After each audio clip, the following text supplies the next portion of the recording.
Welcome to Key Tech. Please describe this channel if you are interested in today's video. Recently, an authoritative foreign organization released a survey report on China's chip imports in the first quarter of this year. It is not difficult to see from the report that from January to April 2024, China's chip imports dropped by 21.02% compared with the same period, equivalent to approximately 3,500 billion.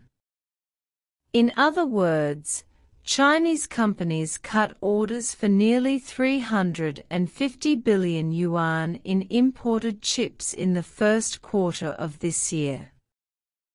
The performance of domestic chips is not as good as that of imported chips, and in some fields it relies heavily on imported chips. Why has China reduced its orders for imported chips on such a large scale? The reason is nothing more than two aspects. First of all, the global market is not prosperous. Consumers' desire to consume has decreased with the decrease in income. Electronic products have been the first to bear the brunt, with sales declining significantly, which in turn affects the demand for chips. Secondly, the production capacity of domestic chips has been greatly increased. In the past few decades, China's information industry has suffered from a serious problem of lack of core and lack of soul, and its hidden risks have been completely exposed with the rapid rise of China's science and technology. In order to consolidate its technological hegemony, the United States imposed sanctions on Huawei in aspects such as chips, causing Huawei's mobile phone and other businesses to suffer heavy losses, and its revenue to decline significantly. The U.S. chip sanctions have made China thoroughly understand that if Chinese companies want to rise and be treated fairly, they must get rid of their dependence on imported technology and achieve independence in core technologies such as chips. As the country continues to promote chip autonomy, domestic chip manufacturing processes and production capacity have been greatly improved.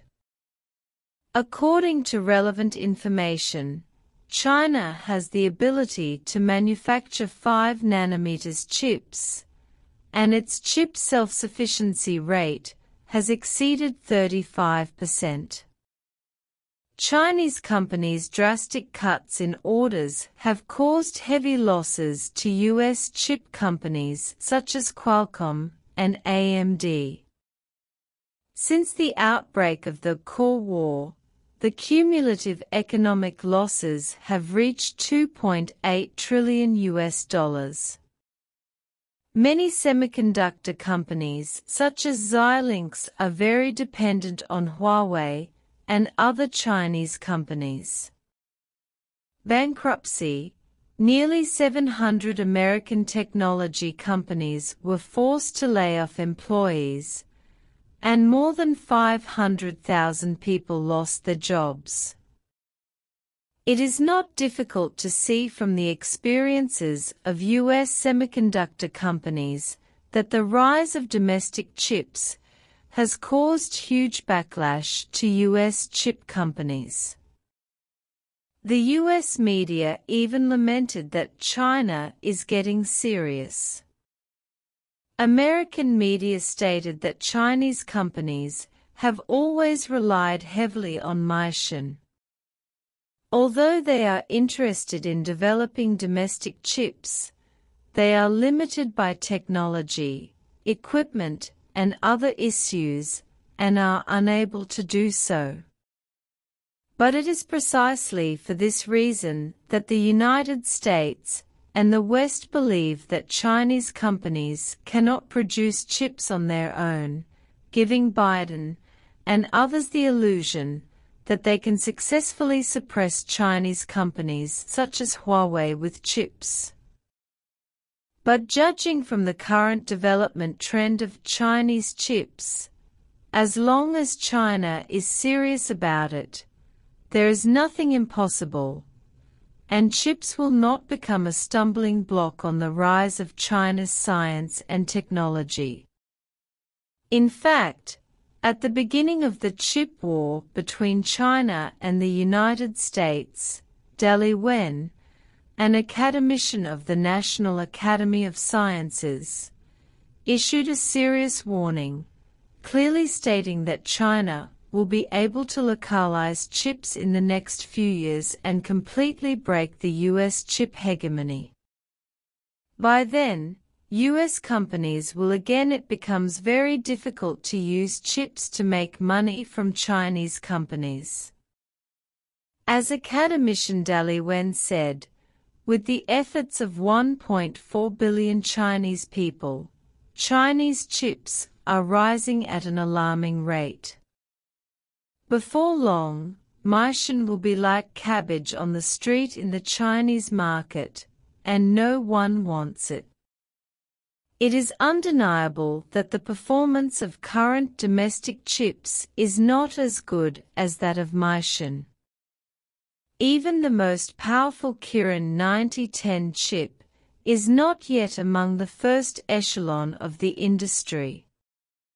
However, it also marks that Chinese chip has taken a big step and has a unique the significance of the milestone is that as long as China does not forget its original aspirations and domestic semiconductor companies continue to increase investment in scientific research, Chinese companies will surely achieve self-sufficiency in chips and no longer have to look to others. Chips are a huge project. Even the United States, which is known as the only technological superpower in the world today, cannot create chips on its own. But nothing is difficult in the world, as long as China takes steps one step at a time and connects them one by one. With the continuous development of chips, domestic chips will surely be able to overtake in corners, step onto the world stage as a strong player, and create a relatively fair, free, and peaceful business competition environment for the development of technology companies in various countries. Only in this way can the development of human technological civilization not be interfered by certain people. If you agree, please like it.